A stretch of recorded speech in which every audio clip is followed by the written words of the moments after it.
Powered by the Inside the Birds podcast. Now, live from inside the Matt Black Kia Studios. This is Football at 4. All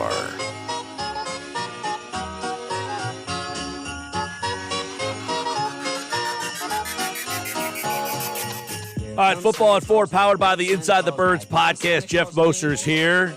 A little Christmas music. Of course, the Eagles are playing Christmas Day this year, and something tells me the Sixers will be joining them.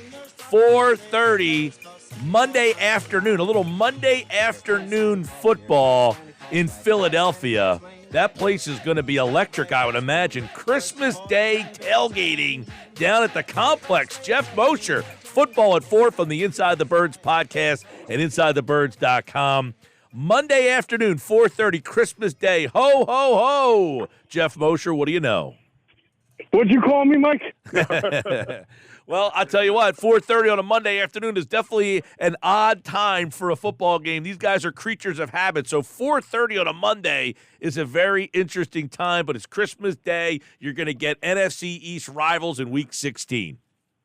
Yeah, you're right. It is very crazy. I just think the idea of Christmas on a Monday for some reason sounds, sort of weird to me as well. But they are creatures of habit, but everybody kind of adjusts to the holiday schedule at that time. And it's like you mentioned, with the Sixers probably playing on Christmas and the Eagles on Christmas, it should be a really awesome day. I think it's great for the fans, for the people like me in the industry who have to do pregame shows.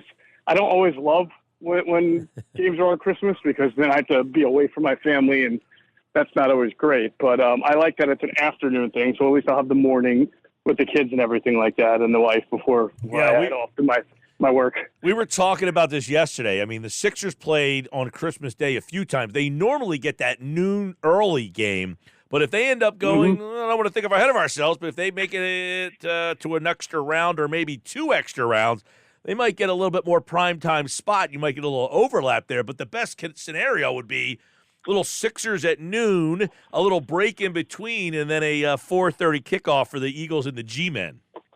That would be incredible. And hopefully, listen, I think the Eagle fan doesn't care.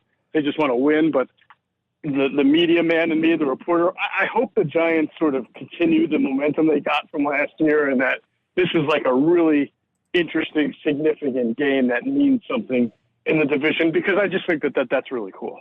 Geoff Mosher over at InsideTheBirds.com, you wrote about their schedule this year. They have, statistically speaking, the most difficult schedule in football. And you know how many times last year we heard, well, they haven't played anybody. They haven't played anybody.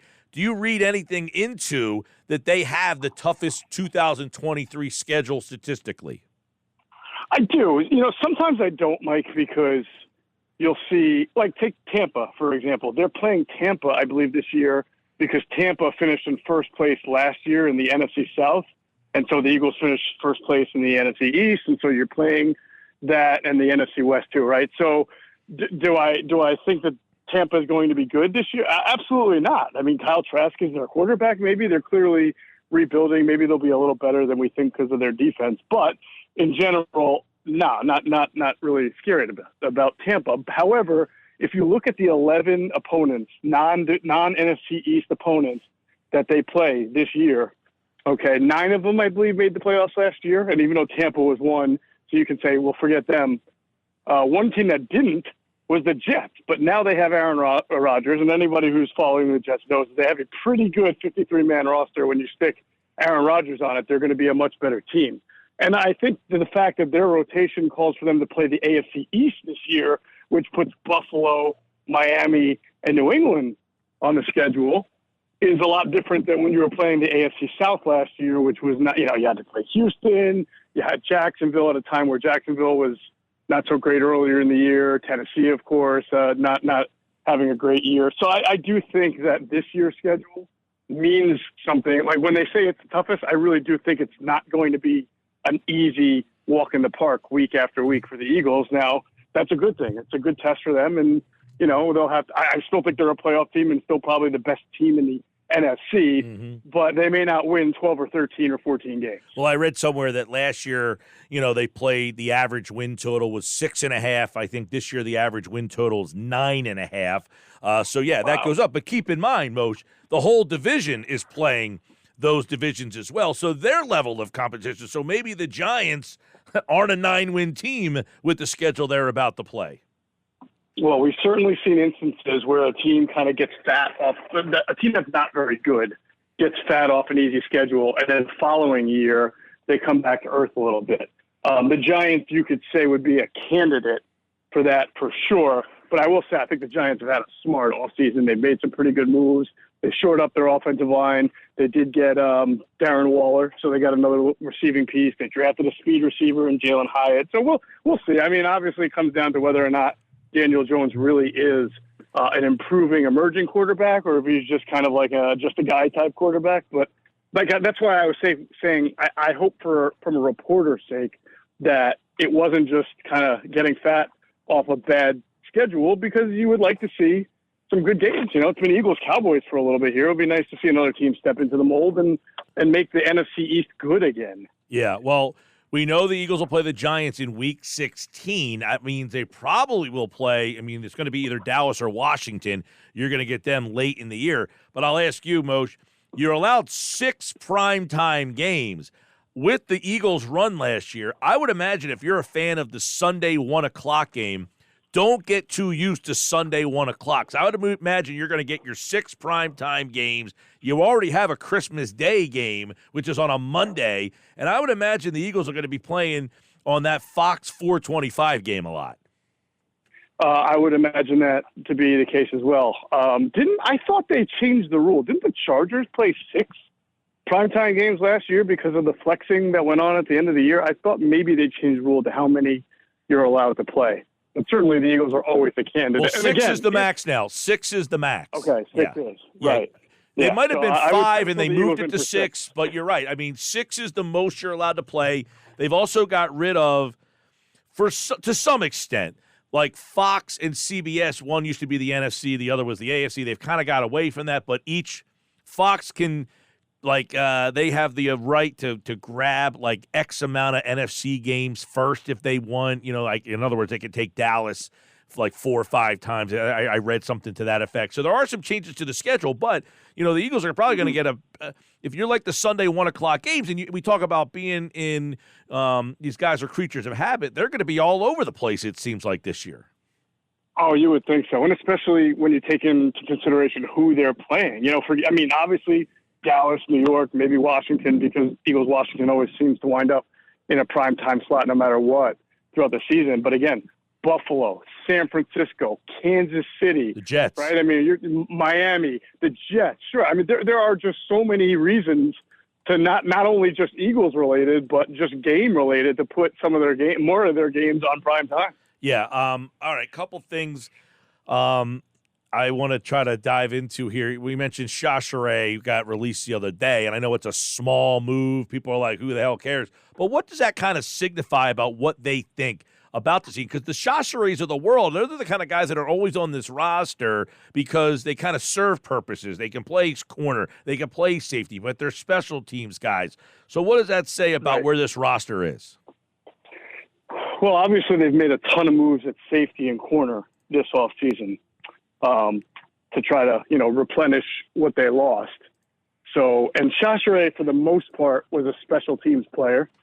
And when you waive a guy who's been on your team and you've been as good, you do have to be prepared to lose them. I imagine that they were not shocked. He got picked up, by the way. Yep.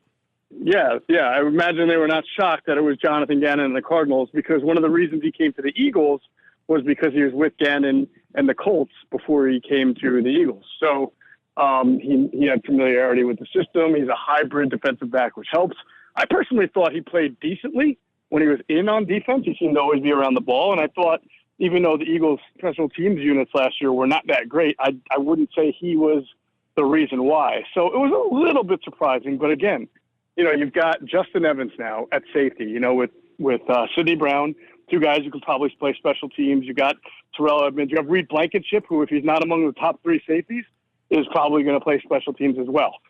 They brought in some corners who probably they envision may have some safety ability. They still have Josiah Scott, who can play corner, nickel, safety. Maybe he didn't play it well, but again, we're talking about special teams here and what you can deliver to these teams. I would imagine that the Eagles felt of all their defensive backs that they have that can play special teams, Shashre probably more so than the others, they don't see on the field making an impact as much, and therefore he became very expendable. Yeah, I know that a lot of people looking forward to what the safety and corner clashes will look like once we get to training camp, because there's a lot of guys in there. But yesterday, Adam and I were talking about something. You know, the Eagles wide receiver position, much like the corner, you don't think of it as an issue. You got Slay and Bradbury and Maddox, and you got Brown and Smith, and then I guess Zaccheaus. But if somebody gets hurt, they don't have a lot of depth at wide receiver. No, they really don't. And that's why I think, the door is kind of open for a kid like Tyree Cleveland, who has played in the NFL, a little bit kind of like the Deion Kane situation from last year. Wait, is that right? Deion Kane? Yeah, that was the kid they had last year. There's an opportunity. They signed 2 rookie free agents, Castlewood from Arkansas, receivers. And then who's the other rookie free agent? Wide receiver. They signed another bigger kid whose name's escaping me right now. But I do think Nada, Joseph Nada from Clemson. So I would say that the door is open for somebody to be able to claim a spot here at wide receiver if they keep, say, 5 or 6. I mean, can you push Britton Covey out the door? You probably have to be able to have some return specialists in you to be able to do that. I'm not sure that the 2 rookie free agents have that. They're kind of the bigger, taller, more physical type. But Adam and I were talking about this. They don't really have a big, tall, physical type receiver. No, I mean, if Brown or Smith play like one. If Brown or Smith got hurt, let's say they had to miss 3 weeks, a hamstring issue, something to that effect. They don't have a guy on this roster to replace him. I mean, if Zaccheaus is the slot guy, you go to Watkins, or vice versa. If Watkins wins that job, you have another guy. But who would go play the outside if one of those guys had to miss a game or 2? Well, I would think Quez Watkins. I mean, he certainly is more of a fit at outside receiver than he is at inside, if we're being honest here.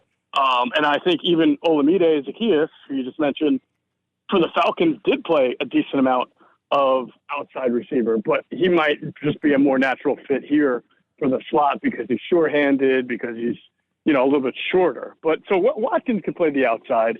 But again, like you mentioned, though, the lack of a tall physical guy, and they have guys who play like that but aren't that really might factor into the favor of one of those bottom roster guys that they brought in. And don't forget, here's another one. Devin Allen, right? If this guy who showed you the speed that he had last year, and then when he caught that deep touchdown, I think from Minshew, right?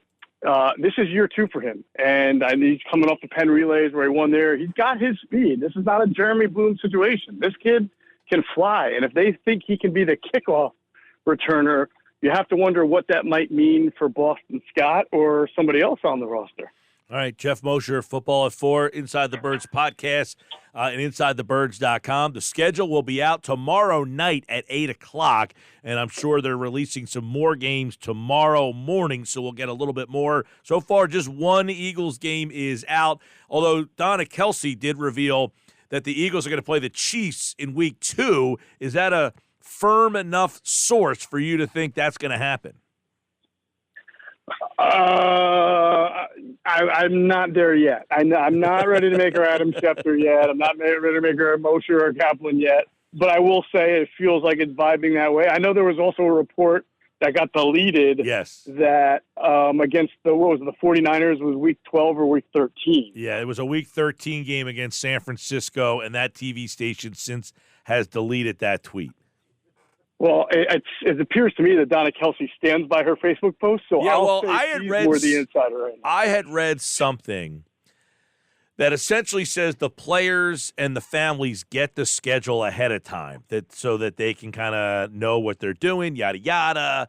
And because Josh, we were talking about before, who would have told? I said, well, she has 2 sons that play. I mean, that would be your source right there. So I would be kind of surprised if she just randomly threw out a random date like that. I agree. You got to kind of wonder where there's smoke, where there's fire, or why would they just make up a date and say that that's the date? And likewise, why would that station delete the tweet unless they found out they were wrong? I don't know. That was for a different game, not the game that she talked about.